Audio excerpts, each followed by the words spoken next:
Foundation Snoop Doggy eigenlijk? Onze stichting is opgericht om kinderen te leren hoe ze verantwoord huisdierenbezitter worden. Dus eigenlijk de basics proberen we de kinderen te leren. Dat doen we door middel van boekjes. Dat delen we uit op de basisscholen, die zijn gratis. We geven presentaties in de klassen. En we hebben ook een knuffellogeerproject. Dus kinderen kunnen of Snoop Doggy of Kitty Purry mee naar huis nemen voor een weekend om voor ze te zorgen.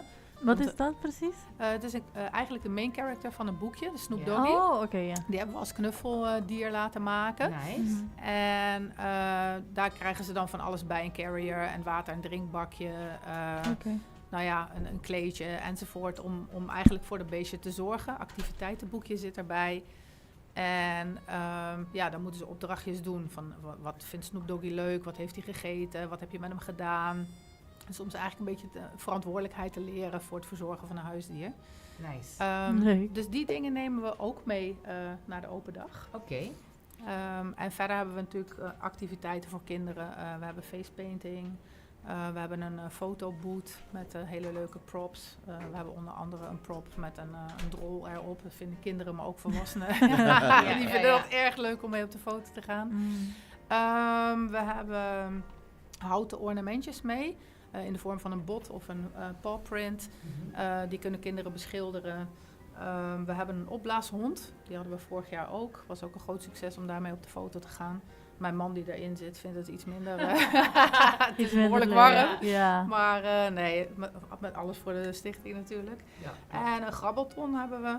En verder natuurlijk verkopen we op merchandise. Nice. En je had net iets gezegd over Kitty Purry.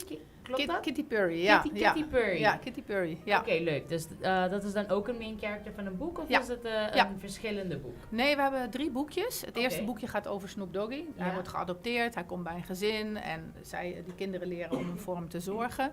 En in het tweede boekje krijgt hij een kattenvriendje. Want ze adopteren ook een kat. En die kat is Kitty Purry. Oké. En het derde boekje? Het derde boekje gaat over trainen van je huisdier. Oké, Dus nice. Interactief bezig zijn met je huisdier. Dus niet ergens achter in de tuin zetten aan een ketting, maar dat je er ook echt iets mee doet. Ja, Oké, dat is en belangrijk. waar kunnen deze boekjes eigenlijk ook kopen of vinden, lezen? De boekjes zijn gratis. Oké. Wij delen ze eigenlijk aan alle basisscholen uit. Dus boekje 1 gaat naar klas 3, boekje 2 gaat naar klas 4 en boekje 3 naar klas 5. Dus alle scholen die krijgen een stapel boekjes van ons. En als ze het leuk vinden, komen we een presentatie doen in de klas. Nemen we ook altijd een hondje mee. Dat vinden kinderen ook leuk. Dan leren we ze ook hoe ze een microchip uit kunnen lezen. En hoe ze een hond kunnen onderzoeken op teken en vlooien. Nice. Dus als scholen geïnteresseerd zijn om die boekjes te krijgen of dat ze niet ontvangen hebben, dan kunnen ze altijd melden bij ons. En als iemand het leuk vindt we nemen ze sowieso mee naar de open dag. Ja. Dus we nemen alle 3 de exemplaren nemen we Ook hondjes wel of mee. niet? Nee, daar willen we ze niet aandoen. Dat is echt veel te heet. Ja. Dus wel de knuffels, die nemen we wel mee. Oké. Maar de echte exemplaren laten we lekker thuis. En Wat was de moment dat je dacht dat hiervoor moet er een stichting komen? Ik heb bij een dierenkliniek gewerkt en we hebben zelf voor de andere stichting hebben we vaak gefosterd. Daar zijn we niet zo heel goed in, want we houden ze allemaal. Maar eigenlijk op educatief gebied is er niet zoveel. Dus we hebben wel heel veel stichtingen die steriliseren en weet je wel, ze opvangen en zo. Dat is natuurlijk hartstikke belangrijk. Maar wij denken dat het ook belangrijk is om de mindset van de mensen te veranderen. En dat kan natuurlijk eigenlijk, begin je daar met kinderen mee. Ja, eigenlijk wel, ja. Dus dat was eigenlijk de insteek.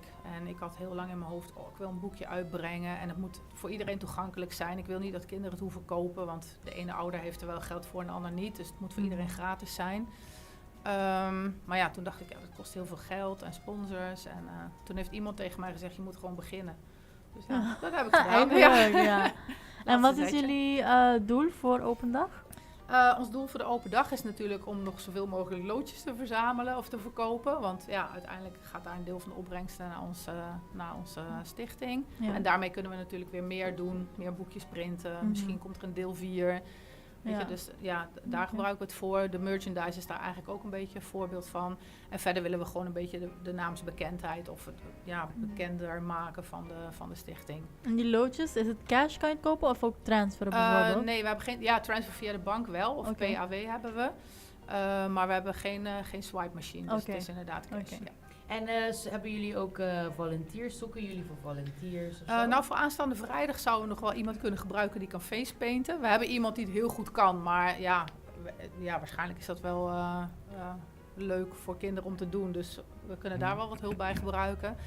En ja, als er mensen zijn die het leuk vinden om presentaties in de klas te geven, van dieren houden en van kinderen, want dat is natuurlijk ook wel belangrijk. Mhm. En het liefst ook wel papiermens praten met de kinderen in de klas. Mhm. Dan zijn ze van harte welkom.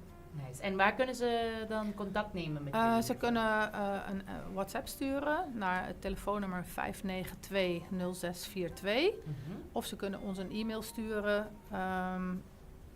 Info foundationsnoopdoggy@gmail.com. En op onze website, dat is wel een Nederlandse website, maar er staat ook heel veel informatie. Oké. Daar vind je ook de boekjes die we uitgebracht hebben. Die kan je ook downloaden.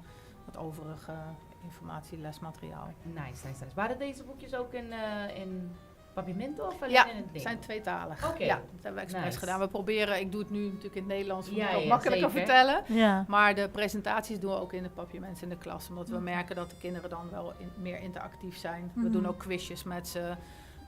Dan is het wel handig om dat in het papiermens te doen. Leuk. Ja. Nou, nice. We laten het mic open voor jou om Aruba uit te nodigen voor vrijdag 1 mei bij de kazerne. Namens Foundation Snoop Doggy willen wij iedereen van harte uitnodigen om bij ons langs te komen. Eigenlijk op de kazerne aan zich, want er is natuurlijk heel veel te doen voor alles en iedereen.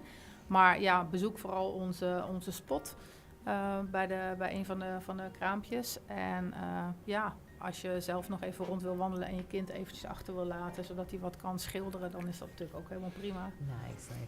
Nou, leuk. En waar zou jullie tent zijn eigenlijk? Weet je dat al? We staan op een hoek.